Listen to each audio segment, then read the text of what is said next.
ऐसी ही बेहतरीन कहानियाँ सुनने के लिए केपी नॉवल चैनल को लाइक, शेयर और सब्सक्राइब करें। आने वाली कहानियों के बारे में जानने के लिए हमारे टेलीग्राम से जुड़ें। लिंक डिस्क्रिप्शन में है। केओस डिवाउरर सिस्टम, अध्याय 591, शक्ति में विस्फोटक वृद्धि। लेकिन 9 सितारा हेगमन कला के कारण ये रात बीतने तक सीमित हो गई थी। इसने उसे अपने वीरान कोर स्टार को बनाने में मदद करने के लिए आसपास के 30 सितारों को इकट्ठा करने में मदद की थी।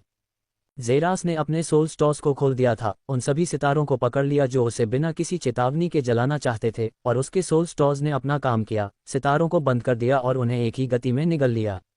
फिर भी ज़ेरास को यह देखकर झटका लगा कि उसने रात के आकाश में 30 सितारों को निगल लिया था, फिर भी उसने केवल 5 सोल स्टॉर्स को ही सही मायने में जलाया। लेकिन वीरान स्टार कोर के बारे में क्या, उसने सोचा, क्योंकि उसने अपनी चेतना को अपनी रीढ़ की हड्डी के क्षेत्र में डुबो दिया था। अब वह ऊर्जा की एक चमकदार चांदी के रंग की गेंद देख सकता था जो उसके ऊपरी रीढ़ की हड्डी के पूरे हिस्से को कवर करती थी। मैंने एक साल के बजाय एक रात में वीरान स्टार बॉडी को पूरी तरह से बनाया है, ज़ेरास ने सोचा। उसे याद आया कि मैनुअल के अनुसार उसे क्या बताया गया था।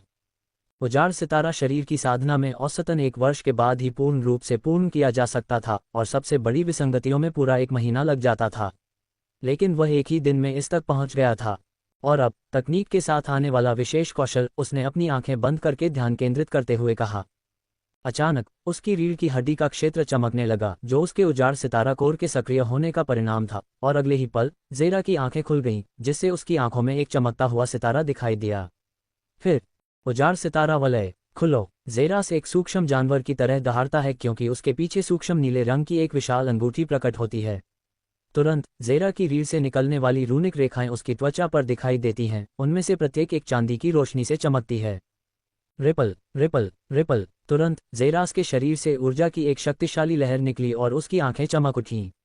और आश्चर्य से उसकी निगाहें सबसे दूर शून्य में चली गईं, जहां वे कभी नहीं जा सकते थे, और फिर उसने एक आकृति देखी। एक औसत से ऊपर का युवक, जिसकी लंबाई लगभग 2 मीटर थी, जिसके लंबे लाल बाल थे और जिसने शुद्ध सफ़ेद लबादा पहना हुआ था, जो खुद की एक विपरीत छवि बना रहा था। चुपचाप वह शून्य में खड़ा था, उसकी आंखें उसके पैरों पर टिकी थीं। अचानक उसकी निगाह ऊपर की ओर उठी और ज़ेरास की आंखों से टकरा गई, जिसकी आंखें चौंक कर चमक उठी, क्योंकि उसने देखा कि उसकी आंखों में वही सितारे हैं जो युवक की आंखों में थे। फिर उसने एक मजाकिया मुस्कान बिखेरी और फिर फुसफुसाया, उजाड़ सितारा वलय खुला, सूख रहा है। इसके बाद एक विशाल वलय दिखाई दिया जो शून्य के सबसे गहरे हिस्से तक पहुंचता हुआ प्रतीत हो रहा था, जो युवक पर चमकीली आकाशीय नीली रोशनी डाल रहा था, जिसके पास भी ज़ेरा की तरह ही हजारों रूनिक रेखाएं थीं, जो उसकी त्वचा के हर इंच को ढंक रही थीं। लेकिन ज़ेरास के विपरीत, उसकी रूनिक रेखाओं से निकलती रोशनी ने उसके चारों ओर की जगह को तहस नहस कर दिया, और वह एक जीवित मानव स्पर्श बन गया था। तुमने सच में वीरान सितारा अंगूठी की खेती की है, लेकिन क्या तुम्हारे दिल में इसकी शक्ति को व्यक्त करने के लिए पर्याप्त प्रभुत्व है? लाल बालों वाले आदमी ने ज़ेरास से कहा, जिसके चेहरे पर एक उलझन भरा भाव था। उसके दिल में प्रभुत्व से उसका क्या मतलब है? जल्द ही ये मिट गया, क्योंकि युवक ने अपनी मुट्ठी भींच ली और फिर धमाका। उसने एक साधारण मुक्का मारा जो इससे ज्यादा सरल नहीं हो सकता था। जैसे एक शांत लहर उसकी ओर एक सुंदर गोलाकार लहर की तरह निकली। एक मुस्कान के साथ उसने भी अपनी मुट्ठी भींच ली और फिर वही मुक्का मारा, ठीक उसी मात्रा में ऊर्जा डाली जो युवक ने भी इस्तेमाल की थी। फिर भी धमाका। ज़ेरस हिंसक रूप से पहाड़ की चोटी से उड़ गया, दूर कहीं गायब हो गया, और फिर धमाका धमाका धमाका। उसके रास्ते में 3 बड़े पहाड़ उसके संपर्क में आते ही फटकर नष्ट हो गए। वह जमीन पर बुरी तरह से टकराया, जिससे 10 मीटर गहरा गड्ढा बन गया। भले ही पूरा ब्रह्मांड मेरे रास्ते में खड़ा हो, वे सब एक ही मुक्का से नष्ट हो जाएंगे। यही 9 सितारा कला की इच्छा है। इसके बिना आपके पास सिर्फ एक फैंसी रिंग और आपकी रीढ़ पर एक ऊर्जा कोर के अलावा कुछ नहीं है। आप कभी भी दूसरी रिंग विकसित नहीं कर पाएंगे, क्योंकि चाहे आप कितने भी विकसित हो जाएं, आप हमेशा मेरे संरक्षक के खिलाफ वर्चस्व की लड़ाई में हार जाएंगे। यह आखिरी बात थी जो ज़ेरास ने सुनी जब उसकी आंखों में सितारे फीके पड़ गए। उसके बाद उसके पीछे की रिंग भी टूट गई और युवक की तस्वीर गायब हो गई। ऐसी शक्ति, ये ब्रह्मांड रैंक है, ज़ेरास ने फुसफुसाते हुए कहा और अपने हाथों को आकाश की ओर बढ़ाया। संयोग से सूर्य से सुनहरी रोशनी की किरणें उसकी उंगली पर चमकी, जो जल्द ही मुट्ठी में सिमट गई। जल्द ही, बहुत जल्द, ज़ेरास ने मुस्कुराते हुए कहा, जैसे ही वह गड्ढे से ऊपर की ओर बढ़ा और अपने शरीर को देखा।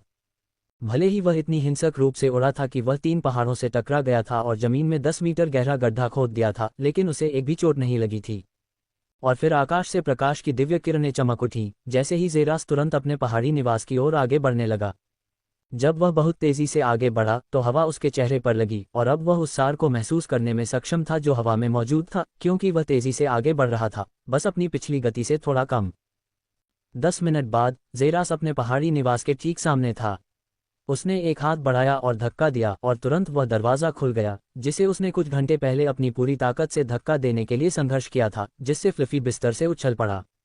जेरास ने भौहें उठाकर देखा, क्योंकि फ्लफी से फर बाहर निकल रहा था और उसकी पूंछ के बाल खड़े हो गए थे। लेकिन जेरास को देखते ही वह जल्दी ही शांत हो गया और गद्दे में और गहराई तक घुसने से पहले उसने म्याऊ की आवाज़ निकाली। लगता है कि आज कोई बाहर नहीं आना चाहता, जेरास ने सोचा जब वह खुद को बदलने और अपने अगले सत्र की तैयारी करने के लिए अंदर गया। चूंकि उसे अपनी नई स्थिति के कारण संप्रदाय में अभी भी एक पूरा दिन आज़ादी मिली हुई थी, इसलिए उसने पूरे दिन हॉल से चुनी गई शेष 2 कलाओं का अभ्यास करने की योजना बनाई थी। स्टार ब्रीदिंग स्वॉर्ड आर्ट और 9 स्टार फिस्ट आर्ट्स, 2 अजीबोगरीब कलाएं जिनमें अजीब तरह से सितारे शब्द थे। उनमें से एक का 9 स्टार हेगमोन आर्ट से बहुत करीबी संबंध था। अध्याय 592, 9 सितारा मुट्ठी का अभ्यास। एक तैरती हुई धारा दूर तक फैली हुई थी, जो एक विशेष रूप से बड़े पहाड़ के पीछे से गुजर रही थी, जिसमें एक गड़गड़ाहट थी जो आकाश तक पहुंचने का लक्ष्य रखती थी। जेरास 2 आकृतियों के बीच बैठ गया, उसकी अभिव्यक्ति शांत थी, शांतिपूर्ण। यही कारण था कि उसने ये स्थान चुना था। शांति की बहुत सराहना की गई और एक धारा की उपस्थिति ने चीजों को और अधिक स्वागत योग्य बना दिया, क्योंकि हवा धीरे धीरे उसके बालों को उड़ा रही थी, जिससे उसे अपने झुर्रियों वाले दिल में कुछ राहत मिली। यह उसके लिए अपनी कला का सही ढंग से अभ्यास करने के लिए सबसे अच्छी जगह थी, और पहली चीज जो उसने चुनी थी वह थी 9 सितारा मुट्ठी कला का अभ्यास करना। वह इस पर अधिक ध्यान देना चाहता था क्योंकि इसका नाम 9 सितारा हेगमन मैनुअल के साथ तुकबंदी करता था। तुरंत उसने इसका पहला पृष्ठ खोला, जहां एक परिचयात्मक नोट था। कैंगू ब्रह्मांड के सबसे महान योद्धा के लिए एक कला, 9 सितारा वारिस। काफी शानदार बयान है, जेरास ने खुद से कहा। जल्दी से अगले पृष्ठ पर चले गए, जहां एक हाथ के मार्ग की विभिन्न छवियां और चित्र दिखाए गए थे। उन्होंने सोचा, और जल्दी से पूरे क्षेत्र में सन्नाटा छा गया, केवल हवा की आवाज उनके सिर के चारों ओर बालों को हिला रही थी। जेरास एक बार फिर बैठ गए जब तक कि सूरज उनके सिर के ठीक ऊपर नहीं हो गया। उन्होंने कला पर विचार करते हुए लगभग 5 घंटे बिताए थे, और जब उन्होंने पुस्तक पर उज्ज्वल सूर्य के प्रकाश को देखा तो उन्हें अंततः इससे बाहर लाया गया और राहत की सांस ली। बहुत जटिल लेकिन समझने योग्य, उन्होंने जोर से सोचा, आखिरकार कला के संदर्भ को समझने में सक्षम होने के बाद। पहले तारे की खेती करने से व्यक्ति की शक्ति दोगुनी हो जाएगी, और यह शरीर में कुछ स्थानों से सूक्ष्म शक्ति को पारित करने के आधार पर काम करता है, जिसमें उनकी भुजाओं और उनके हृदय की नसें शामिल हैं। तुरंत जेरास ने अभ्यास करना शुरू कर दिया।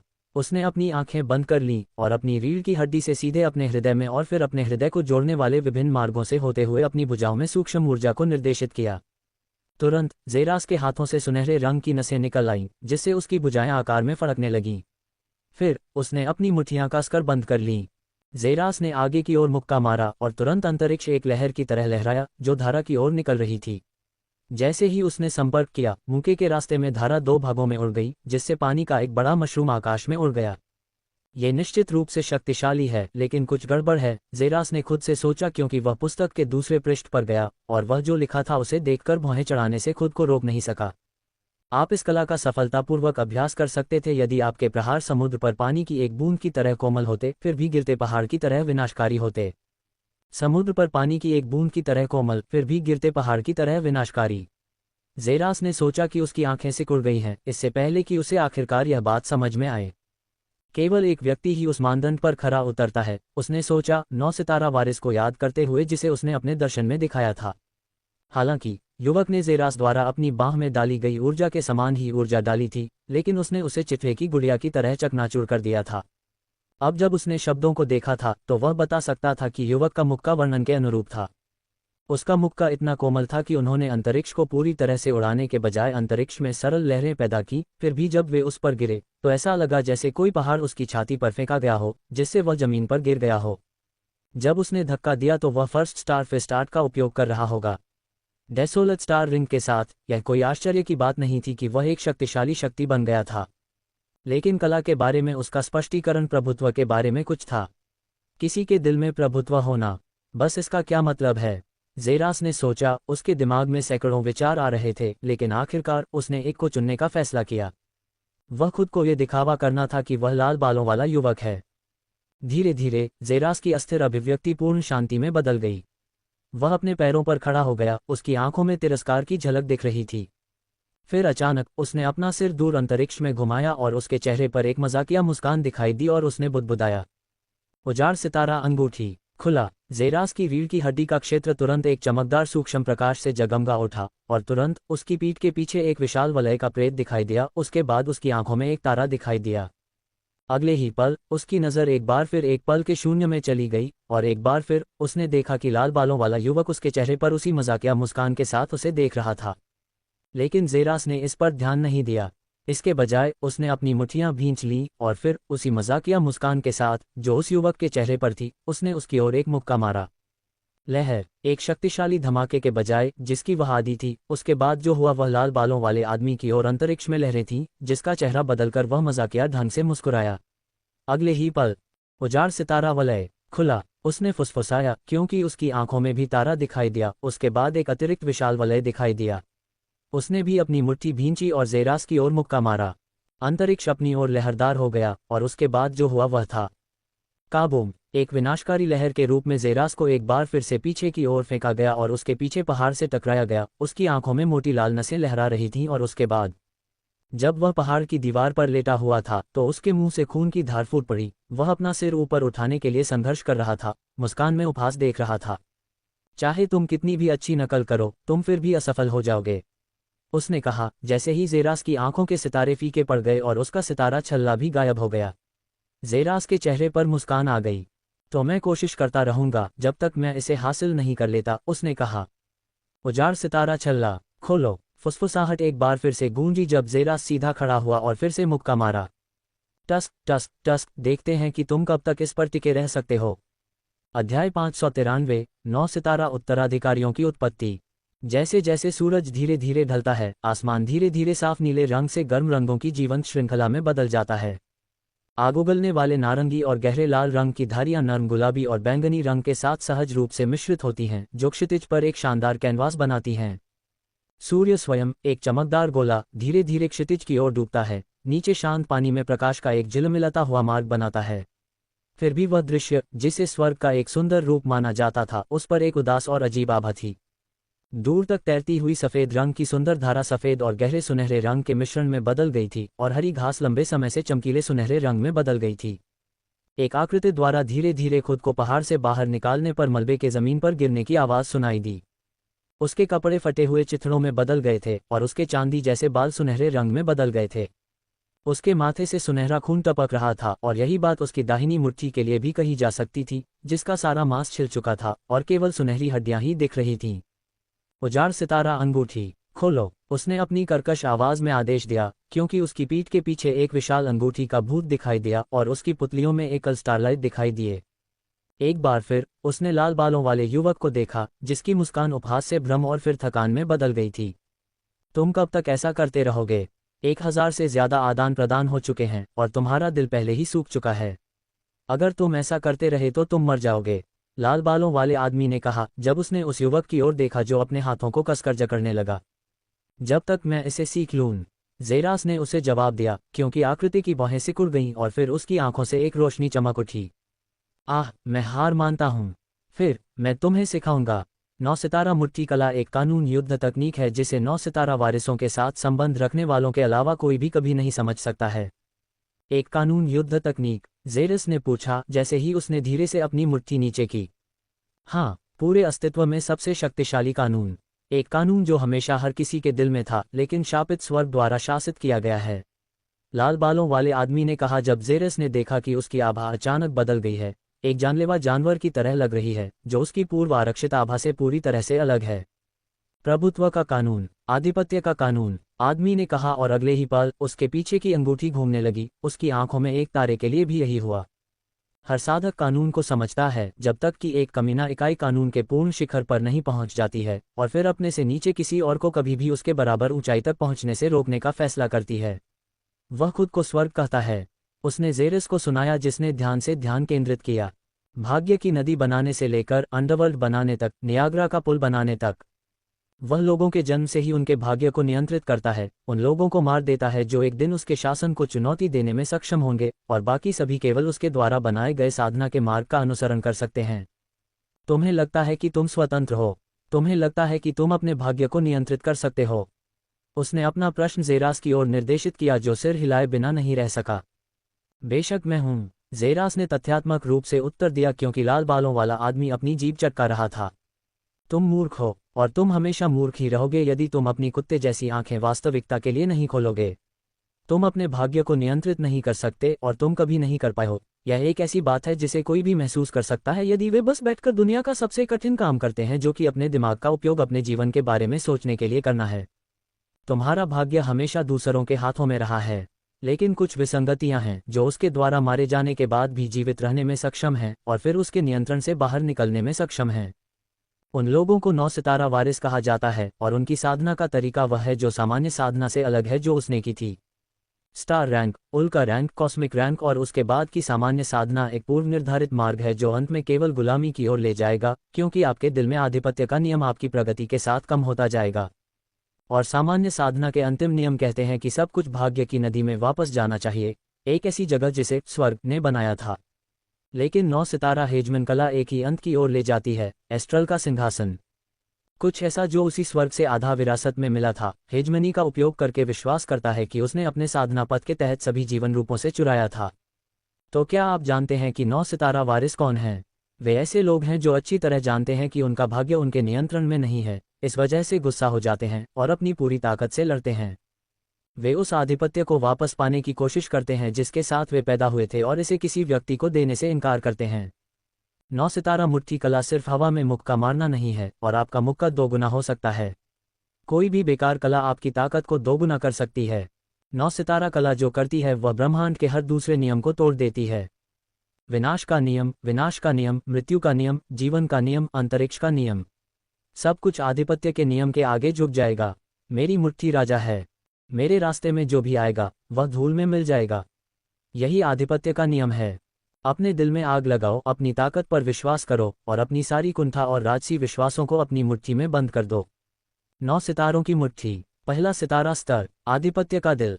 आदमी ने कहा, और फिर उसके शरीर पर हजारों रूनिक रेखाएं एक साथ भड़क उठीं और उसने ज़ेरास की ओर एक मुक्का मारा जिसका चेहरा बदल गया। उसके सामने का दृश्य बदल गया और उसने जो देखा वह एक ग्रहीय पैमाने की मुट्ठी थी जो अछूती शक्ति के साथ उसकी ओर आ रही थी। शक्ति का एक ऐसा स्तर जो सर्वोच्च और परे है। आधिपत्य की एक सच्ची मुट्ठी। अध्याय 594, आधिपत्य के हृदय का जन्म। यह क्या है? ये कैसा एहसास है? ज़ेरास ने पूछा। उसके आसपास की हर चीज एकदम से रुक गई, सिवाय उस विशालकाय मुट्ठी के जो धीरे धीरे उसकी ओर बढ़ रही थी। इतनी कम मात्रा में ऊर्जा इनपुट, यह एक विनाशकारी आभा कैसे बना सकती है जो ब्रह्मांड रैंक के लोगों से भी प्रतिस्पर्धा कर सकती है? ज़ेरास ने चौंक कर पूछा, क्योंकि उसने मुट्ठी को देखा था।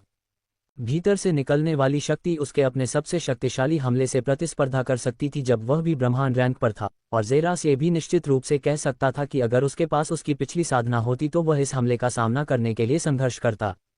लेकिन जो बात उसके लिए वास्तव में चौंकाने वाली थी वह ये थी कि उस आदमी ने हमले में जो ऊर्जा डाली थी वह कुछ ऐसी थी जो उसके डेसोलेट स्टार कोर में भी थी।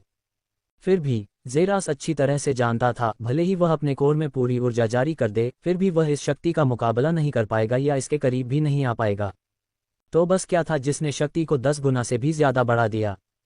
कानून। ज़ेरास ने मन ही मन सोचा जब उसे एहसास हुआ। उसे याद था कि उसने कब विनाश के कानून को जगाया था। कानून ऐसा कुछ नहीं है जिसे स्पष्ट तथ्यों में बताया जा सके। उसे बस इतना पता था कि विनाश का कानून जब उसकी ऊर्जा में समाहित हो जाएगा तो उसके हर साधारण हमले में भारी वृद्धि होगी। फिर भी विनाश का कानून उसकी शक्ति को इतना नहीं बढ़ाएगा। उसने लगभग अनगिनत विरोधियों से लड़ाई की थी और सैकड़ों अन्य लोगों को लड़ते देखा था, फिर भी वह कसम खा सकता था कि ऐसा कोई भी कानून नहीं था जो किसी की शक्ति को इस स्तर तक बढ़ा सके। सिवाय इसके कि यह था आधिपत्य का कानून। यह एक ऐसा कानून था जिसके बारे में ज़ेरास ने पहले कभी नहीं सुना था। एक ऐसा कानून जो हर दूसरे कानून पर हावी है। वह सैकड़ों अलग अलग कानूनों को जानता था और अच्छी तरह से जानता था कि शायद 1000 और भी होंगे जिनके बारे में उसे कोई जानकारी नहीं थी। फिर भी एक कानून उन सभी पर हावी हो सकता था, और वह था प्रभुत्व का कानून। धीरे धीरे उसने वास्तविकता को स्वीकार करना शुरू कर दिया। संपूर्ण साधना प्रणाली की वास्तविकता जिसे वह जानता था वह एक दिखावा मात्र थी। भाग्य की नदी, ये बहुत परिचित लगती है, ज़ेरास ने भौहें सिकोड़ते हुए सोचा।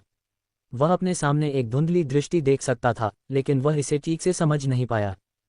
फिर भी उसे ऐसा महसूस हो रहा था कि उसके अस्तित्व के चारों ओर किसी प्रकार की जंजीरें बंधी हुई हैं, जैसे वह किसी ऐसी निरंकुश शक्ति के नियंत्रण में था जिसका वह कभी विरोध नहीं कर सकता था। भाग्य की नदी बनाने से लेकर अंडरवर्ल्ड बनाने तक, नियाग्रा के पुल बनाने तक, वह लोगों के जन्म से ही उनके भाग्य को नियंत्रित करता है। शब्द जोर से और स्पष्ट रूप से गूंजे क्योंकि ज़ेरास की आंखों में हजारों विचार चमक रहे थे। भाग्य हमेशा से भाग्य रहा है। ये हर प्राणी की स्वाभाविक नियति है। इसे कैसे नकारा जा सकता है? इसका केवल पालन किया जा सकता है। ये स्वर्ग द्वारा स्वयं लिखा गया है। ज़ेरास ने भ्रम में फुसफुसाया। लेकिन अगर स्वर्ग वास्तव में दूसरों को भाग्य सौंपने वाली एक और शक्तिशाली इकाई है, तो क्या मैं वास्तव में चाहता हूं कि मेरा भाग्य मेरे जैसे किसी अन्य व्यक्ति के नियंत्रण में हो? मेरा भाग्य अब 3 वर्षों में नष्ट हो जाना है। मेरा भाग्य एक असफल प्रतिभाशाली व्यक्ति के अलावा कुछ नहीं है, जिसके पास अपनी सारी शक्ति केवल उसी के परिणामस्वरूप है जिसके साथ वह पैदा हुआ था। अगर भाग्य निरपेक्ष है, तो मैं इतनी मेहनत से साधना क्यों कर रहा हूं? अगर यह मेरे पहले से ही निर्धारित भाग्य को बदलने के लिए नहीं है, तो साधना का क्या मतलब है? तो साधना का अंत केवल इस तथ्य से सहमत होना कैसे हो सकता है कि भाग्य निरपेक्ष है, अगर हम सभी ने हजारों साल एक कमजोर व्यक्ति के भाग्य को बदलने की कोशिश में बिताए हैं। अंत में हम कुछ भी नहीं होंगे, लेकिन अभी भी उस भाग्य से बंधे रहेंगे जिससे हम बचने की कोशिश कर रहे हैं। ज़ेरास के दिमाग में अचानक सब कुछ रुक गया। उसकी पूरी चेतना एक ऐसे सत्य से भर गई जो हमेशा उसके सामने था, फिर भी वह इससे इतना अनभिज्ञ था। तुम्हारी इतनी सारी साधना का क्या मतलब है अगर अंत में तुम फिर भी उस भाग्य के आगे झुक जाओगे जिससे बचने के लिए तुमने इतना संघर्ष किया है? तुम साधना इसलिए करते हो क्योंकि तुम कमजोर नहीं बनना चाहते। अंत में तुम साधना के एक नए शिखर पर पहुंच जाओगे और तुम्हें यह एहसास होगा कि तुम चीज़ों के विशाल पैमाने पर एक चींटी के अलावा कुछ नहीं हो। और फिर तुम अंततः आशा की सारी झलक छोड़ दोगे और भाग्य के आगे झुक जाओगे। तुमने अपना पूरा जीवन एक शतरंज की बिसात पर एक पात्र बनकर बर्बाद कर दिया होगा, जिसे वास्तव में शक्तिशाली लोग खेलते हैं। लाल बालों वाले आदमी की आवाज़ दूर से उसके कानों में फुसफुसाई जब ज़ेरास ने धधकती चांदी जैसी ऊर्जा की विशाल मुट्ठी को खाली देखा। मेरा भाग्य कभी मेरे हाथ में नहीं था। मैं हमेशा से ही इस सब की शुरुआत से नियंत्रित रहा हूँ, ज़ेरास ने सोचा और अगले ही पल सब कुछ उसकी नज़रों से ओझल हो गया और जो कुछ हुआ वह एक दूसरी दुनिया के महासागर के तल पर था। मैं कहाँ हूँ? ज़ेरास ने चौंक कर पूछा। जब उसने अपने चारों ओर देखा तो उसे पानी के विस्तार के अलावा कुछ भी दिखाई नहीं दिया। सबसे पहले जो उसके दिमाग में आया वह था तैरकर ऊपर आना। लेकिन अचानक उसने देखा कि विशालकाय जंजीरें उसके ठीक सामने से गुजर रही हैं और नीचे की ओर घने अंधेरे की ओर बढ़ रही हैं। और सतह पर पहुंचने के बजाय उसने एक असामान्य विकल्प चुना और अपनी पूरी गति से तेजी से नीचे की ओर तैरा, और भी नीचे। वह मच 20 के दिमाग को सुन्न करने वाले स्तर पर आगे बढ़ रहा था। फिर भी ज़ेरास ने करीब 3 दिनों तक तैराकी की, इससे पहले कि वह आखिरकार देख पाता कि विशालकाय जंजीरें कहाँ समाप्त होती हैं। अपनी गति को रोकते हुए वह सावधानी से आगे बढ़ा, और जब वह आखिरकार उस जगह से 10 मीटर दूर पहुंचा जहां सभी जंजीरें एक दूसरे को क्रॉस करती थीं, तो उसका दिल धड़कना बंद हो गया। उसके सामने की तरह वह उन जंजीरों में लिपटा हुआ था, जिनके सिरे सुइयों की तरह उसकी बर्फ सफ़ेद त्वचा के हर इंच में धंसे हुए थे। अध्याय 595 मध्यस्थता। तुरंत ज़ेरास ने उस पर नज़र डाली। वह आकृति के चारों ओर की आभा से अनियंत्रित रूप से आकर्षित हो गया, और उसका शरीर आकृति से बस कुछ इंच की दूरी पर एक चीखते हुए रुक गया, जिसने धीरे धीरे अपना सिर उठाया। उसके चारों ओर की जंजीरें टकराईं, जिससे भाग्य की नदी की सतह पर विशाल लहरें दिखाई देने लगीं। आखिरकार ज़ेरास उसका चेहरा देख पाया, और उसका दिल उसकी छाती में पागलों की तरह धड़क रहा था। मेरी आंखों में देखो। तुम क्या देखते हो? वह एक युवा व्यक्ति था, जिसके बाल शुद्धतम बर्फ की तरह सफ़ेद थे, होंठ खून से भी ज्यादा लाल थे, और उसका चेहरा पूर्णता से बना हुआ था। फिर भी वे आंखें, उन्हें ऐसा नहीं कहा जा सकता था। वे इसके बजाय अंतहीन ब्लैक होल थीं। मैं मृत्यु, पागलपन, दर्द और ज़ेरास ने उसे उत्तर दिया क्योंकि उस आदमी की आंखों में घूमता हुआ काला रसातल और भी तेज हो गया था। हाँ, मैं अराजकता का अंतिम अवतार हूँ, उसने उत्तर दिया, जैसे उसकी आंखों से एक काली आभा बह रही थी। उसके चारों ओर की जंजीरें विशाल सांपों की तरह इधर उधर घूम रही थीं, फिर भी उसकी मुस्कान कभी कम नहीं हुई क्योंकि उसने अपना सारा ध्यान ज़ेरास पर केंद्रित कर दिया। उसे ऐसे देखा जैसे वह सबसे कीमती सोना हो। तुम कौन हो? ज़ेरास खुद को रोक नहीं सका, लेकिन पूछा, क्योंकि आकृति उसे देखकर मुस्कुराई। तुम एक ऐसा सवाल क्यों पूछ रहे हो जो तुम्हें पहले से ही पता है? उसने जवाब में पूछा। तुम मैं हो, ज़ेरास ने कहा, एक ऐसा शब्द जिसे वह खुद भी नहीं समझ पाया। तुम मैं कैसे हो? उसने पूछा, लेकिन अचानक जंजीरों से सुनहरी आभा बहने लगी। ज़ेरास ने अपना ध्यान वस्त्रों की ओर लगाया। ज़ेरास पर ध्यान देने से पहले तिरस्कार में उपहास किया। तुम्हें जाना होगा, उसने शांति से कहा क्योंकि उसके चारों ओर की जंजीरें खनक रही थीं। रुको, जेरास ने दहाड़ लगाई, लेकिन अगले ही पल वह शक्तिशाली अंधेरे ऊर्जा के विस्फोट से जेरास से दूर उड़ गया, जिसने उसके पीछे एक स्थानिक छेद खोल दिया। उसने विरोध करने के लिए पूरी ताकत लगाई, लेकिन फिर भी गायब होने से पहले बलपूर्वक पोर्टल में उड़ गया। जेरास के गायब होने के 1 मिनट बाद एक नया व्यक्ति अचानक प्रकट हुआ जहां जेरास पहले खड़ा था। उसकी 3 आंखें सावधानी से क्षेत्र को स्कैन कर रही थीं, लेकिन जब उसने कुछ नहीं देखा तो वे जल्द ही शांत हो गईं। उसने आखिरकार अपनी नज़र जेरास पर घुमाई जो जंजीरों में लिपटा हुआ था। और अचानक जब वह आकृति अपने दिल की धड़कन को नियंत्रित करने के लिए संघर्ष कर रही थी, तो उसके दिल की धड़कन नियंत्रण से बाहर हो गई। हम्फ हम्फ हम्फ, आहा, डर, मुझे डर की गंध बहुत पसंद है, जेरास ने फुसफुसाया जब वह विशालकाय आकृति 500 मीटर तक पहुंच गई, मन उड़ाने वाली गति से पीछे की ओर भागी। उसका भाला जेरास की ओर इशारा कर रहा था, जो बस उसे देखकर मुस्कुराता रहा। चुप रहो राक्षस, तुम यहीं रहोगे, भाग्य की नदी के तल पर जंजीरों में जकड़े हुए, और तुम्हारी जीवन शक्ति तब तक लगातार चूसी जाती रहेगी जब तक कि तारे समाप्त नहीं हो जाते, आकृति ने कहा, लेकिन उसे बस वही रीढ़ कंपाने वाली मुस्कान मिली। एक ठंडी खर्राटे के साथ वह अंतरिक्ष से गायब हो गया और उसे दिल दहलाने वाली खामोशी में छोड़ दिया। आकृति ने मुड़कर देखा कि जेरास को कहाँ उड़ा दिया गया था, इससे पहले कि एक अविश्वसनीय रूप से काली मुस्कान उसके कानों तक फैल जाए, और उसने अपनी आंखें बंद कर लीं। जब तक तारे समाप्त नहीं हो जाते, हो, ये उसके शब्द थे जब उसने एक बार फिर अपनी आंखें बंद की, एक और शाश्वत नींद में उतर गया। एक बार फिर अपनी आंखें खोलते हुए जेरास ने खुद को वहीं पाया जहां से वह छोड़ा था, और आधिपत्य की विशाल मुट्ठी अभी भी उसकी ओर लहरा रही थी। जेरास को अभी जो कुछ भी महसूस हुआ वह एक गहरा उमड़ता हुआ गुस्सा था, और वह दहाड़ उठा। भाड़ में जाओ, धमाका, जेरस ने अपनी मुट्ठी कसकर पकड़ी और उसके शरीर पर हजारों रूनिक रेखाएं चमक उठीं, इससे पहले कि वह गुस्से में उस विशाल मुट्ठी की ओर मुक्का मारता। क्या? लाल बालों वाले युवक का चेहरा पूरी तरह बदल गया और उसकी आंखों में खौफ की चमक आ गई। उसने जो देखा वह जेरस का एक साधारण मुक्का नहीं था। उसने जो देखा वह एक मुस्कुराता हुआ बर्फ सफ़ेद बालों वाला दुष्ट था जो जेरास की छवि के साथ जुड़ रहा था, और शैतान ने जेरास की चाल को दोहराने और उस पर मुक्का मारने से पहले अपनी गहरी आंखों से उस पर मुस्कुराया। एक झील की तरह शांत, फिर भी जब वे उसकी अपनी आधिपत्य वाली मुट्ठी से टकराए, और फिर काबूम, एक विनाशकारी विस्फोट प्रभाव के बिंदु से आगे बढ़ा, क्योंकि 9 सितारा वारिस ने अपने दांत कसकर भींच लिए, झुकने के लिए तैयार नहीं था। फिर भी जेरास को और भी अधिक तिरस्कार महसूस हुआ, क्योंकि उसकी छाती से कुछ फट गया। एक शक्तिशाली आभा ज्वार की लहर की तरह आगे बढ़ी, और तुरंत विशाल मुट्ठी कागज की तरह फट गई, और जेरास का पूरा शक्तिशाली मुक्का लाल बालों वाली आकृति में जा लगा, जिससे उसके शरीर के ऊपरी हिस्से में एक विशाल छेद हो गया। उसकी आकृति सदमे में जड़वत खड़ी थी, जेरास को घूर रही थी, जिसने धीरे धीरे अपने हाथ नीचे कर लिए, और उसकी जानलेवा अभिव्यक्ति फीकी पड़ गई। मैं आपकी 9 सितारा कला को समझता हूँ, आधिपत्य का नियम है न, जेरास ने शांत भाव से कहा, और फिर लाल बालों वाले 9 सितारा वारिस की ओर देखने लगा, जिसने अपनी छाती में छेद को देखा और फिर चमकीली मुस्कान बिखेरी। अब आप 1000 साल में 9 सितारा वारिस हैं। मैं प्रार्थना करता हूं कि आप अपने कष्टों को पार करें और अपने वर्चस्व के मार्ग पर सफलतापूर्वक आगे बढ़ें, लाल बालों वाले व्यक्ति ने कहा, जैसे ही वह कणों में विलीन हो गया, और जेरास के सामने का दृश्य भी गायब हो गया। लेकिन जैसे ही वह दृष्टि से बाहर निकला, उसका चेहरा पूरी तरह बदल गया, क्योंकि उसने आकाश की ओर देखा और पाया कि यह अंधेरा हो गया था। अब बादलों के बीच लाल बिजली के विशाल बोल्ट जेरास पर एक घातक आभा के रूप में तैर रहे थे, और उसके सारे बाल खड़े हो गए, उसके शरीर की सारी मांसपेशियां रुक गईं, जैसे ही उसने अपना सिर ऊपर उठाया और उसकी रीढ़ ठंडी हो गई।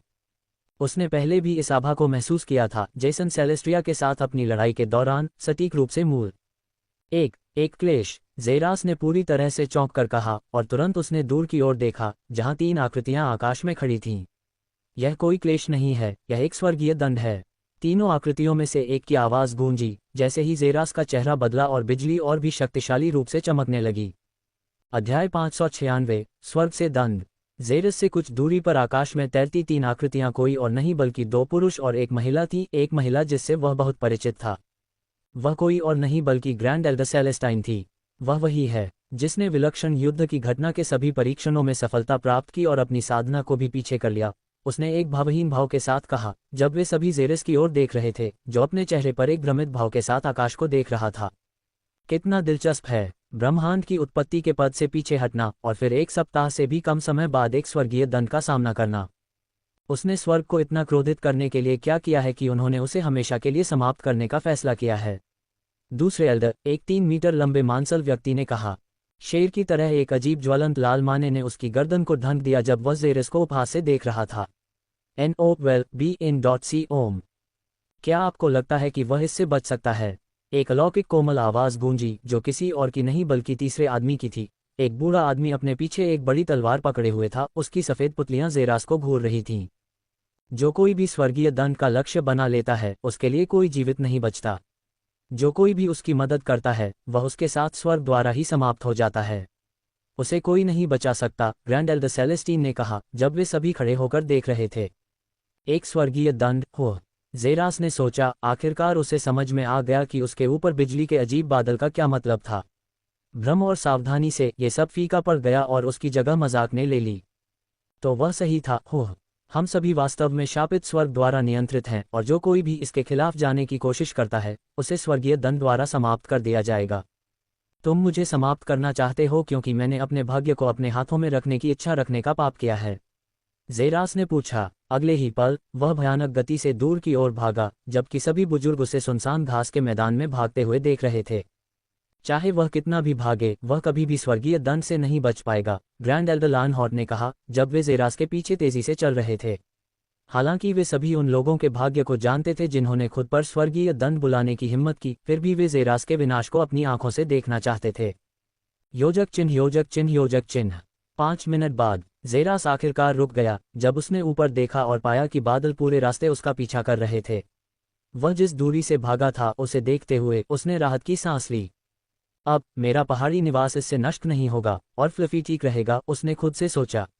इस बात की कोई गारंटी नहीं थी कि दैवीय दंड उसके निवास पर पूर्ण विपत्ति नहीं लाएगा, जिसके कारण फ्लफी को उसके क्रोध द्वारा निशाना बनाया जा सकता है और नष्ट किया जा सकता है। यह ऐसा कुछ था जिसका ज़ेरास जोखिम नहीं उठा सकता था, इसलिए वह दूर चला गया, यह विश्वास करते हुए कि बिजली के बादल भी उसका पीछा करेंगे, और जैसा कि उसने सोचा था वे चले भी। लेकिन अब वे पहले से कहीं ज्यादा क्रोधित लग रहे थे। क्रैकल क्रैकल क्रैकल, बिजली शक्तिशाली रूप से चमकने लगी, उसके आसपास जमीन की ओर अवशेष टूट रहे थे। उसकी आंखें सिकुड़ गईं, उसने देखा कि बादलों के समुद्र के भीतर कुछ संघनित हो रहा था। जैसा कि उसने उम्मीद की थी, एक आकृति धीरे धीरे स्पष्ट और स्पष्ट दिखाई दी और धीरे धीरे बादलों के समुद्र से बाहर निकल गई, ज़ेरास को देखने के लिए मुड़ी। ये पूरी तरह से लाल बिजली से बनी एक मानवीय आकृति थी जिसके हाथों में लाल बिजली की तलवार थी। उन सभी को धिक्कार है जिन्होंने स्वर्ग की अवहेलना करने की हिम्मत की। आकृति की आवाज इतनी शक्तिशाली थी कि ज़ेरास के चारों ओर का पूरा स्थान हिल गया और उसके कान के पर्दे लगभग फट गए। उसके शब्दों के जवाब में ज़ेरास के पास केवल एक ही उत्तर था, उजाड़ सितारा अंगूठी खोलो। उसने आदेश दिया। जैसे ही एक विशाल प्रेत की अंगूठी खाली जगह से निकलकर उसके पीछे आकर खड़ी हो गई। उसके शरीर से एक राजसी आभा निकल रही थी, हजारों रूनिक रेखाएं तेजी से उसके पूरे रूप को ढक रही थीं और एक काल्पनिक आभा का उत्सर्जन कर रही थीं। ऐसा लग रहा था मानो दुनिया में एक प्राकृतिक राजा का जन्म हुआ हो। ज़ेरास के चांदी जैसे बाल लंबे हो गए, 1 मीटर तक लंबे हो गए, और वह धीरे धीरे ऊपर की ओर तैरने लगा, बिजली की आकृति की निगाह से मेल खाने लगा। यह आभा, ग्रैंड एल्डर स्वोर्डस्वॉर्न ने चौंक कर कहा, जबकि बड़ों की आंखें आश्चर्य से चमक उठीं। आधिपत्य की आभा, ग्रैंड एल्डर लानहॉर्ट ने पूरा किया। योजक चिन्ह योजक चिन्ह योजक चिन्ह। स्वर्ग मुझे शापित करना चाहता है। ठीक है, आओ और मुझे धिक्कार दो, ज़ेरास ने कहा, और अगले ही पल उसके पैरों के नीचे की जगह टुकड़ों में बिखर गई क्योंकि उसने एक कदम आगे बढ़ाया और भयानक गति से आगे बढ़ा। बिजली की आकृति से मात्र कुछ इंच पहले दिखाई दिया। एक मुक्का बिजली की तरह हवा में फटा, आकृति के सिर की ओर फटा। जवाब में बिजली की आकृति ने ज़ेरास की मुट्ठी की ओर लंबवत वार करने से पहले दोनों हाथों से अपनी तलवार उठाई।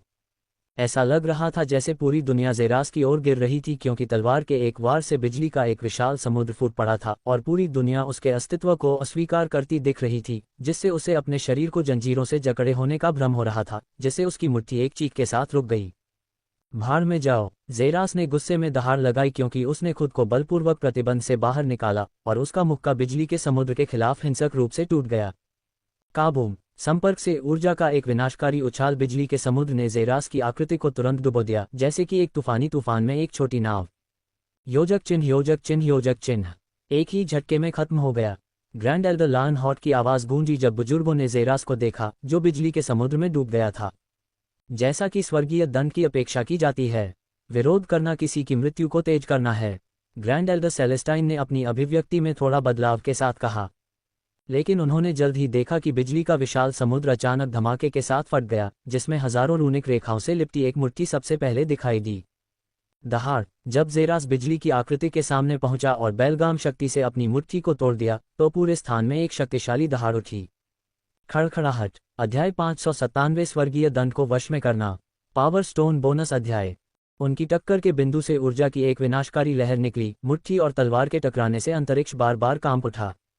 फिर भी भले ही जेरास को बिजली की आकृति को आश्चर्यचकित करने वाला कहा जा सकता था, उसकी मुट्ठी बिजली की तलवार के खिलाफ कोई लाभ प्राप्त करने में असमर्थ होकर एक चीखती हुई रुक गई। फिर भी वह अडिग था। जैसे ही उसने अपनी बाईं मुट्ठी को कस लिया, उसमें से चांदी जैसी रोशनी निकली और उसने दूसरा मुक्का मारा। काबूम। ऊर्जा की एक खामोश लहर के बाद अंतरिक्ष सीधे ढह गया, क्योंकि बिजली की आकृति ने भी तलवार पर अपनी एक भुजा छोड़ी और जेरास पर एक मुक्का मारा।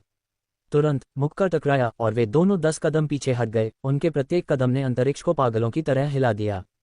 जैसे ही जेरास ने 10वां कदम उठाया, वह तुरंत एक बार फिर आगे बढ़ा। धमाका, धमाका, धमाका। सैकड़ों आदान प्रदान लगातार हुए। नीचे घास के मैदान विनाशकारी बिजली से जल गए और पहाड़ उनके आदान प्रदान से मलबे में तब्दील हो गया। तीनों महान बुजुर्ग एक साधक को स्वर्गीय दंड के खिलाफ लड़ने की हिम्मत करते हुए देखकर पूरी तरह से चकित थे। फिर भी उनके पहले आदान प्रदान में आसानी से वश में नहीं आए और फिर भी बराबरी की जमीन पर वापस लड़ने में कामयाब रहे। अगर मैंने सही सुना तो आपने कहा कि वह ब्रह्मांड मूल रैंक से प्रारंभिक ब्रह्मांडीय रैंक में वापस आ गया, नहीं? ग्रैंड एल्डर स्वॉर्डवर्थ ने पूछा, अपनी नज़र ग्रैंड एल्डर सेलेस्टाइन पर केंद्रित करते हुए, जिसकी नज़र जेरास पर थी।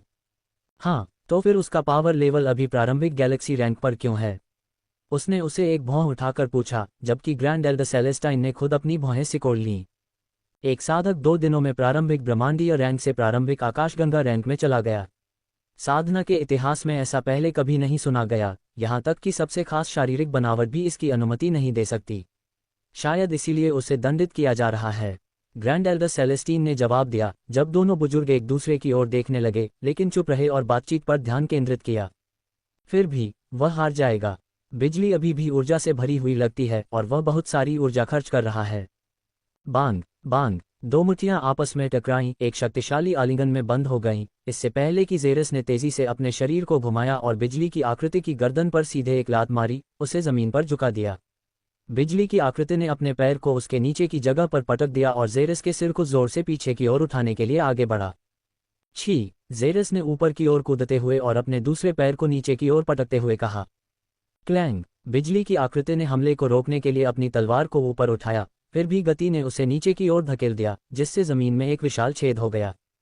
9 सितारे मुट्ठी कला, पहला सितारा स्तर, आधिपत्य की मुट्ठी। जेरस फुसफुसाया। जिस क्षण आकृति को नीचे भेजा गया, उसके पीछे की अंगूठी उसकी आंखों में मौजूद तारे के लिए उसी तरह घूमने लगी। ऐसा लगा जैसे उसके शरीर में अचानक सबसे शुद्ध ऊर्जा भेज दी गई हो। जैसे ही घूमती हुई अंगूठी हर चक्कर के साथ हवा से एक अजीब ऊर्जा खींचती हुई सीधे जेरास के माध्यम से भेजती है, अंतरिक्ष और समय एक चीख के साथ रुक जाते हैं। जेरास के मुखों से एक विशाल प्रेत जैसा सितारा मुट्ठी निकला और उस गड्ढे की ओर जा गिरा जहां आकृति गिर गई थी। बिजली का एक विशाल स्तंभ तेजी से उस स्थान से बाहर निकला जहां आकृति थी, लेकिन मुट्ठी बिजली की आकृति से टकराने के कारण वह टूट गया। ऊर्जा का एक विशाल मशरूम धीरे धीरे नीचे गिरने से पहले आकाश में लहराता हुआ, ऐसी आंखों से जो अधिक तिरस्कार नहीं दिखा सकती थी, जेरास गड्ढे की ओर नीचे की ओर तैरता हुआ चला गया। उसके चांदी के बाल हवा में बेतरतीब ढंग से उड़ रहे थे। उसने बिजली की आकृति को देखा, जिसका बिजली का शरीर स्पष्ट रूप से धुंधला हो गया था और जेरास उसके सिर से सिर्फ कुछ इंच ऊपर तैरता हुआ लग रहा था। मैं बस सोच रहा था, तुम्हारा स्वाद कैसा है? जेरास ने मुस्कुराते हुए पूछा। उसके बाद उसने जो किया, उससे ग्रैंड एल्डर्स को लगा कि उनके दिल उनके नियंत्रण से बाहर हो गए हैं। अविश्वास के साथ उन्होंने जेरास को जमीन पर गिरते हुए देखा। फिर उसने अपना मुंह चौड़ा करके बिजली की आकृति को गड्ढे से बाहर निकाला और फिर क्रैक, फट, जेरास के मुंह से बिजली फूट पड़ी जब उसने बिजली की आकृति की खोपड़ी को हिंसक तरीके से काटा। असंभव, वह स्वर्गीय बिजली को निगल रहा है। ग्रैंड एल्डर्स सभी चौंक कर चिल्ला उठे जब उन्होंने जेरास को बिजली की आकृति को चीरते हुए देखा। जब वह उसकी पकड़ से छूटने के लिए हिंसक तरीके से मुड़ी, तब भी जेरास ने उसे नीचे दबाया, उसके शरीर के हर हिस्से को चीरते हुए उसे निगल लिया। और 1 मिनट से भी कम समय बाद जमीन पर कुछ भी नहीं बचा था, क्योंकि उसने बिजली की आकृति का आखिरी घूंट अपने गले में डाला। अजीब तरह से संतोषजनक, जेरास ने जोर से सोचा, इससे पहले कि अचानक वह चारों पैरों पर गिर पड़े, क्योंकि उन्हें लगा कि उन्होंने जो कष्ट ऊर्जा ग्रहण की थी, वह उनकी रीढ़ की हड्डी की ओर बढ़ रही है। GRH, उनके होठों से दर्द और सदमे की हल्की कराह निकली, क्योंकि उन्होंने स्पष्ट रूप से महसूस किया कि उन्होंने जो बिजली ग्रहण की थी, वह सभी उजाड़ स्टार कोर में इकट्ठा हो गई है। एक परिवर्तन जल्दी से हुआ और जल्द ही जेरास के पीछे विशाल रिंग के अंदर एक और स्टार रिंग देखी जा सकती थी। लाल रंग की एक स्टार रिंग। अपने पैरों पर खड़े होकर जेरास के मुंह से सफेद धुआं निकला क्योंकि उसने अपने हाथ ऊपर उठाए और फिर चमक चमक, उसके हाथों के चारों ओर लाल बिजली चमक उठी। असंभव, उसने क्लेश बिजली की शक्ति प्राप्त करने के लिए लाल बिजली को निगल लिया। मुझे नहीं पता कि तुम्हारा स्वर कितना बुद्धिमान है, लेकिन तुम्हें वास्तव में अपने प्रतिद्वंद्वी पर एक ही चाल 2 बार नहीं चलनी चाहिए, जेरस ने कहा जब उसके नीचे की जमीन गायब हो गई। वह आगे बढ़ा और बिजली के समुद्र में घुस गया और जल्दी से अंदर गायब हो गया। वह क्या कर रहा है? ग्रैंड एल्डर लायनहॉर्ट ने कहा, लेकिन कोई भी उसे जवाब नहीं दे सका क्योंकि वे सभी बिजली को देख रहे थे जो पागलपन से कांपने लगी थी। मोटी लाल बिजली की तीव्रता और अधिक बढ़ गई और काले बादल और भी काले हो गए। आखिर वह क्या कर रहा है? मेरा विरोध करना व्यर्थ है। अब से तुम हमेशा के लिए मेरे गुलाम हो जाओगे। जेरस की आंखें बेलगाम पागलपन से चमक उठी क्योंकि उसका विशाल उजाड़ सितारा वलय भयानक गति से घूम रहा था। इसमें मौजूद लाल रंग ने एक चौंकाने वाला अवशोषण बल भेजा जिसने बिजली के समुद्र को जबरदस्ती अवशोषित कर लिया। अध्याय 598 गर्व या आत्मविश्वास। पावर स्टोन बोनस अध्याय। जेरस के कार्यों के पीछे की विचार प्रक्रिया काफी सरल थी। वह अच्छी तरह से जानता था कि उसे दंडित करने के लिए स्वर्गीय दंड को अपना एक अवतार बनाने की आवश्यकता थी। वह अवतार वह होगा जिस पर स्वर्गीय दंड अपनी शक्ति को महसूस कर सके, जैसे बाल्टी में पानी। आकाश में मौजूद बिजली की ऊर्जा की मात्रा को देखते हुए जेरस जानता था कि भले ही वह बिजली को हरा दे, फिर भी वह अंततः हार जाएगा क्योंकि अवतार को स्वर्ग से अटूट ऊर्जा मिलती रहेगी और वह जल्दी ही खत्म हो जाएगा। इसलिए उसने अवतार को जल्दी से आश्चर्यचकित करने, उसे अपने पैरों के नीचे कुचलने और इससे पहले कि वह क्लेश बिजली के समुद्र से पूरी ऊर्जा प्राप्त कर सके, वह अवतार को जबरदस्ती अपने अंदर समाहित कर लेगा, लगभग बाल्टी को निगलने जैसा, ताकि अवतार में डाला गया कोई भी पानी उसके बजाय उसके पास आ जाए। और जेरस ने ठीक यही किया। अवतार को निगलने के बाद वह मौजूद क्लेश बिजली की हर एक बूंद को अवशोषित करने के लिए आकाश में भाग गया। फिर भी बिजली की अपनी इच्छा थी और यह जेरस के शरीर में बेकाबू हो गई, उसे अंदर से बाहर तक कम करना चाहती थी। और यही वह समय था जब डेसोलेट स्टार रिंग और डेसोलेट स्टार कोर ने तुरंत काम करना शुरू कर दिया। क्योंकि डेसोलेट स्टार रिंग उसके पीछे भयानक गति से घूम रही थी, जेरस के शरीर के माध्यम से सीधे उसके डेसोलेट स्टार कोर में भेजने से पहले सभी क्लेश ऊर्जा को अवशोषित कर रही थी, जिसने भी उसमें से गुजरने वाली सभी ऊर्जा को भूख से खा लिया और उसे उसके शरीर में जमा कर दिया। जेरस को बस इतना करना था कि वह इतना प्रतिरोध करे कि वह बिना जले राख हुए सारी बिजली की ऊर्जा को अवशोषित कर ले। लोहे की इच्छाशक्ति के साथ, क्रोध और गुस्से से समर्थित, जेरस ने अपने दांतों को कसकर पकड़ लिया क्योंकि उसने अवशोषण प्रक्रिया को तेज कर दिया और एक बार फिर अपने पूरे शरीर को जलाने वाली बेलगाम शक्ति का सामना किया। 2 दिन से भी कम समय बीता था, फिर भी उसे अपने शरीर के अंदर से जलने का एहसास देखने को मजबूर होना पड़ा था। घंटों जल्दी बीत गए, तीनों बुजुर्गों ने एक बार भी अपनी नज़र बिजली के समुद्र से नहीं हटाई। धीरे धीरे एक अविश्वसनीय सत्य उनके सामने प्रकट हुआ जब उन्होंने आकाश में बिजली को धीरे धीरे कम होते और कम होते देखा, जब तक कि आकाश में एक अकेली इकाई के अलावा कुछ भी नहीं रह गया। जेरास के होठों से एक संतुष्ट कराह निकली क्योंकि उसने महसूस किया कि उसके शरीर का हर इंच विस्फोटक शक्ति से भरा हुआ था। उसकी हड्डियां उसके शरीर के भीतर चटकने लगी और अपनी चेतना को उनमें डुबोते हुए वह देख सकता था कि उसके शरीर में रूनों का एक और सेट दिखाई दिया था। लाल रंग के रूनों का एक सेट जो केवल उसके द्वारा स्वर्गीय दंड के बलपूर्वक भक्षण से हो सकता था।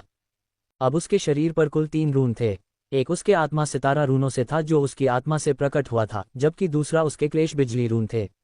उसकी त्वचा पर ही उजाड़ सितारा शरीर रून थे। स्वर्गीय दंड बिजली विनाश का एक विशेष कानून रखती है, जबकि उसके वीरान सितारा शरीर आधिपत्य का कानून रखती है। अब उसके पास 2 कानून थे। वह जीत गया, वह स्वर्ग की सजा के खिलाफ जीत गया। असंभव, वह एक राक्षस है, एक राक्षस। 2 पुरुष ग्रैंड एल्डर्स ने कहा जब उन्होंने जेरास को उनकी ओर उड़ते हुए देखा, 20 मीटर दूर रुकते हुए। जब उसकी नज़र 2 पुरुष ग्रैंड एल्डर्स पर पड़ी, ग्रैंड एल्डर सेलेस्टाइन की ओर मुड़ने से पहले उन्हें स्वीकृति के सरल संकेत दिए। प्रोडिजीज वॉर इवेंट्स के सभी 3 परीक्षणों को पास करने के बाद, इसके हर सत्र के साथ, जिसमें मेरे और मेरे साथी के जीवन को जोखिम में डालना भी शामिल था, मैंने 10,000 परिवर्तन प्रवेश परीक्षा दी और मैं इसे निष्पक्ष और स्पष्ट रूप से पास कर गया। लेकिन फिर मेरी साधना में एक छोटी सी त्रुटि के कारण मुझे बताया गया कि मैं अब संप्रदाय में प्रवेश करने के योग्य नहीं था क्योंकि मैं अब जेरास नहीं था जो मानदंडों को पूरा करता था और इसलिए अब 10,000 परिवर्तन संप्रदाय के योग्य नहीं था। क्या ये सही नहीं है? जेरास ने बिल्कुल उदासीन भाव से पूछा, जबकि दोनों बुजुर्गों ने अपनी भौहें सिकोड़ लीं और अपनी चौंकी हुई निगाहें सेलेस्टाइन की ओर घुमाने से खुद को नहीं रोक पाए।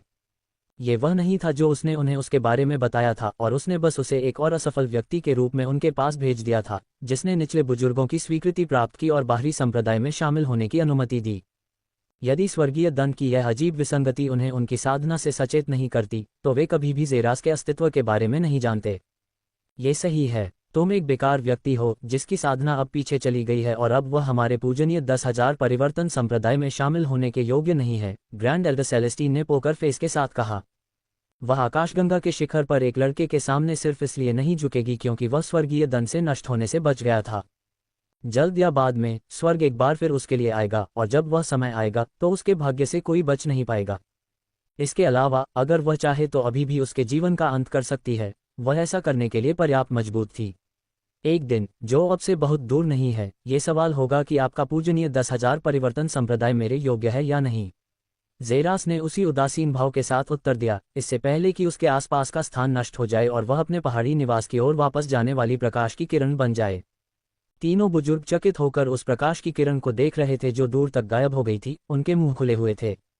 ये सबसे बड़ा, सबसे साहसी रुख था जो उन्होंने कभी किसी व्यक्ति को अपने 10,000 परिवर्तन संप्रदाय के सामने दिखाते देखा था।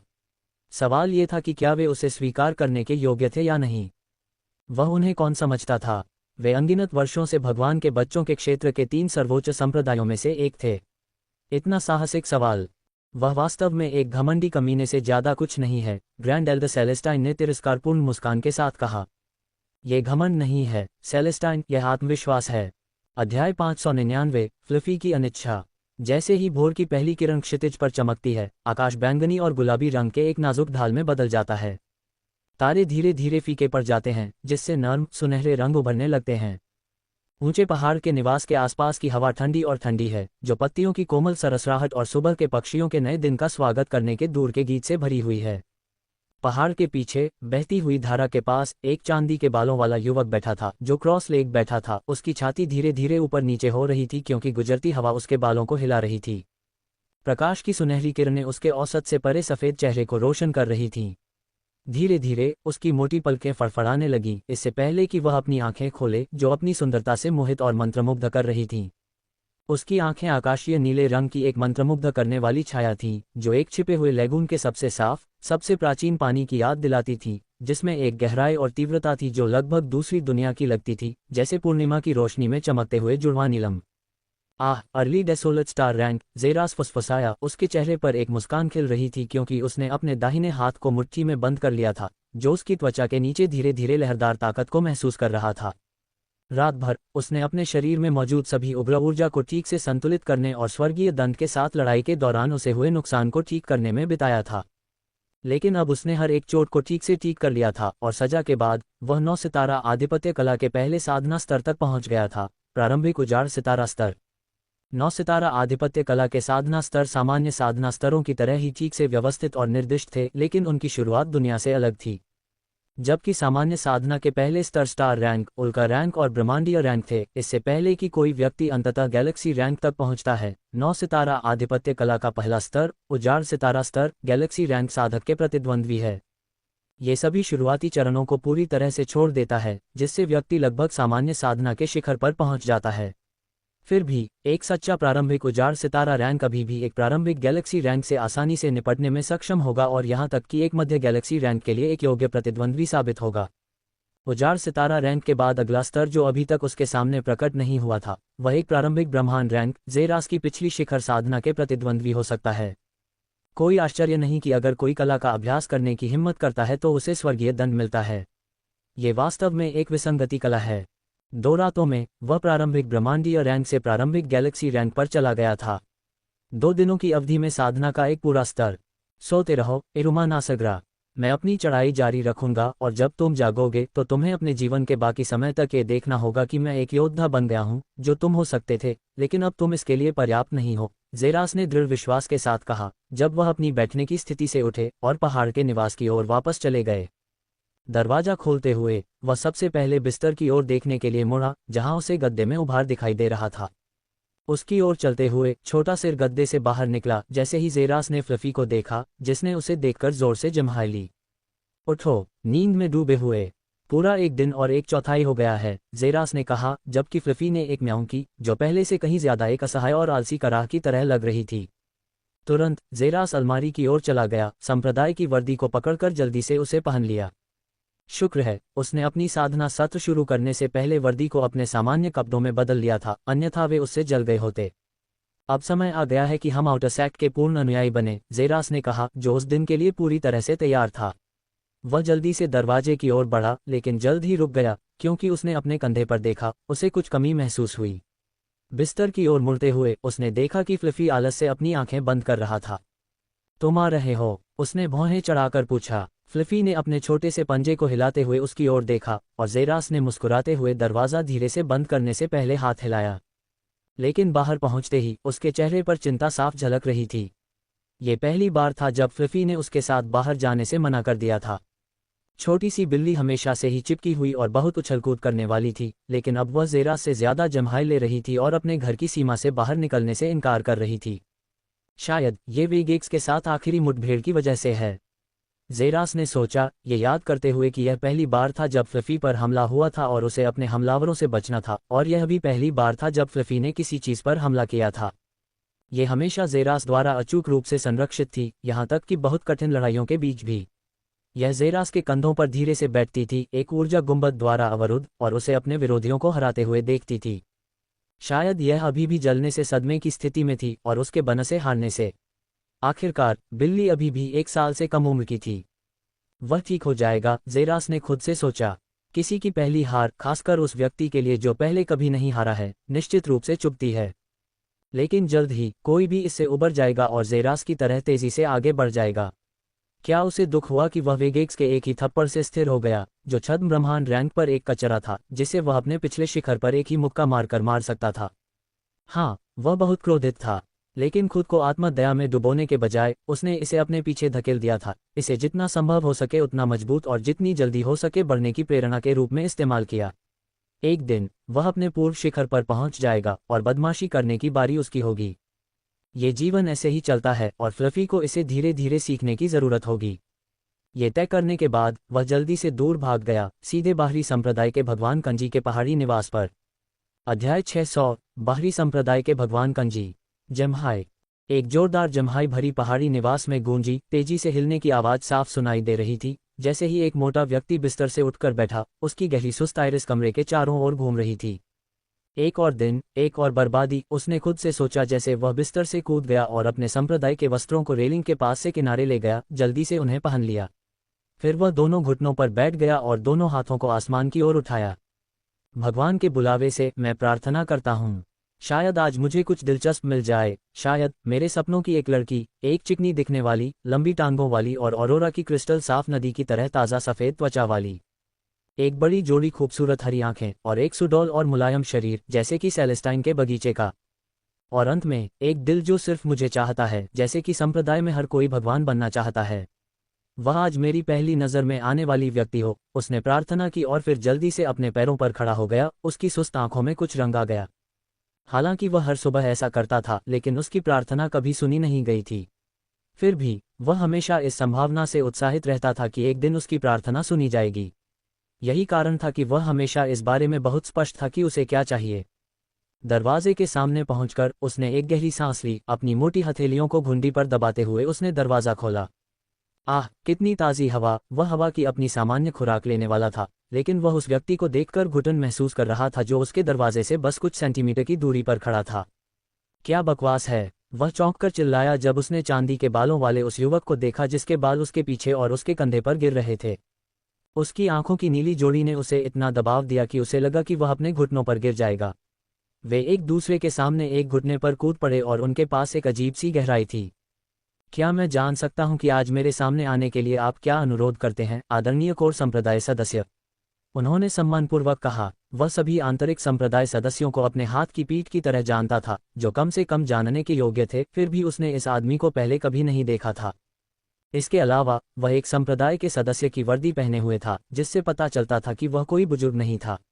इसका मतलब केवल ये हो सकता है कि वह उन रहस्यमय कोर सदस्यों में से एक था, जिनके पास संप्रदाय के शीर्ष रहस्यों के रूप में उनके बारे में सब कुछ था। क्या कोर संप्रदाय सदस्य, क्या तुम मुझे भूल गए हो, युवा मास्टर ज़ेरास? ऐसा लगता है कि तुम मेरी बहन से शादी करके थक गए हो। जेरास ने युवा मास्टर गर्व में अपनी छाती फुलाते हुए कहा।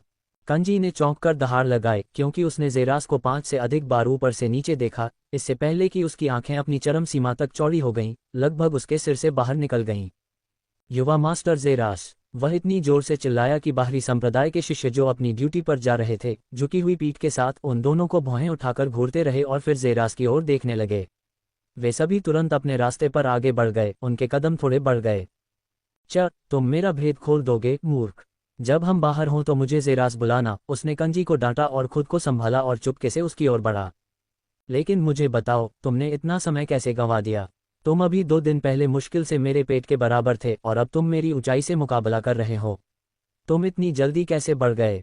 उसने पूछा, फिर भी अपने आश्चर्य को छिपाने में असमर्थ। इसे छिपाना वास्तव में असंभव था। जिस ब्रह्मांडीय कमजोर लड़के से वह 2 या 3 दिन पहले मिला था, वह ऊंचाई में उससे मुकाबला कर रहा था और ऐसी रहस्यमय आभा बिखेर रहा था। मेरे लीजेंडरी ग्रेड कल्टीवेशन मैनुअल में एक सफलता, जेरास ने गर्व के साथ कहा, क्योंकि कंजी की आंखें लगभग बाहर निकल आई थीं। तुम लीजेंडरी ग्रेड मैनुअल के साथ खेती करते हो? जेरास के सिर हिलाने पर उसने चौंक कर पूछा। बेशक, आपको क्या लगता है कि मैं अन्यथा एक अछूत स्वर्गीय प्रतिभाशाली व्यक्ति कैसे रह सकता हूँ? सच, केंजी ने सिर हिलाते हुए कहा। वास्तव में केवल संप्रदाय के बुजुर्ग ही साधना करने में सक्षम थे या उनके पास पौराणिक ग्रेड की साधना पुस्तिकाएं थीं। ये वास्तव में इतना असामान्य नहीं था। तो मैं केवल यह आशा कर सकता हूं कि जब आप एक परम ईश्वरीय प्रतिभाशाली व्यक्ति के अपने शानदार मार्ग पर यात्रा करेंगे तो आप मुझे याद रखेंगे, है ना? उसने कहा, चाटुकारिता करना नहीं भूला।